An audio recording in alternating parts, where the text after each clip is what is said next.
Today we are retelling the story of David and Goliath. It can be found in 1 Samuel 17. When you read this, you would assume that this giant named Goliath would be the big winner. And you would also assume that this young man, David, would obviously be the loser. The Philistines gathered their army at one side of the valley, and the Israelites were gathered with their army on the other side. A guy named Goliath, who is from a place called Gath, was very, very tall, like about 9 feet tall. Goliath had weapons on him, like a javelin, a sword, and a shield, and stuff like that. But God saw him as the opposite of that. He saw him as a powerless man with evil on his side.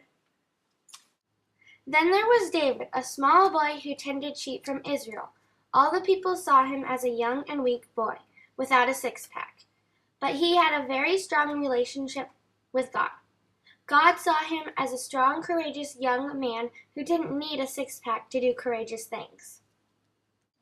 Goliath was standing on his side of the valley with his people, the Philistines. He was standing with anticipation to start and finish the battle in one fight.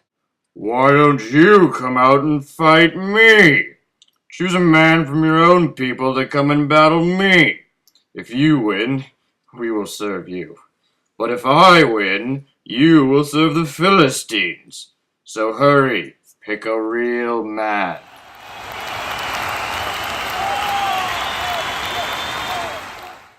This same taunting happened for 40 days.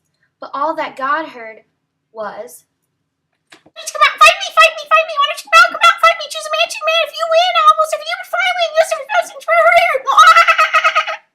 David's father Jesse had 8 sons, and David was the youngest. The older sons were at war with King Saul, and David was stuck at home taking care of sheep.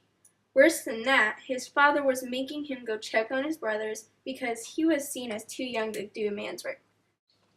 when he found his brothers, they were freaking out, along with the rest of the Israelites, in fear of Goliath. When David heard Goliath's taunt, he said to King Saul, "Don't lose heart on account of this big giant. Your servant David will go and fight him for you." King Saul said, You are only a boy. and David said, "God helped me kill a lion and a bear while I was tending my father's sheep. He'll help me beat this big Philistine." Go, and the Lord be with you.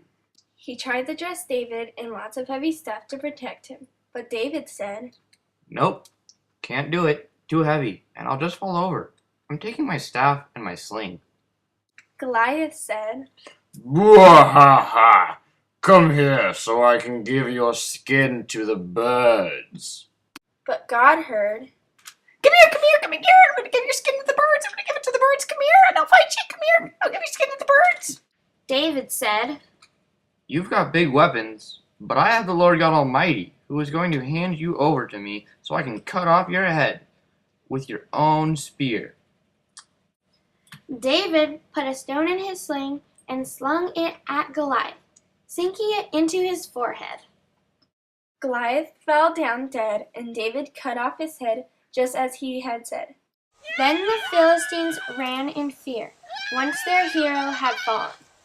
The Israelites ran after them and struck them all down.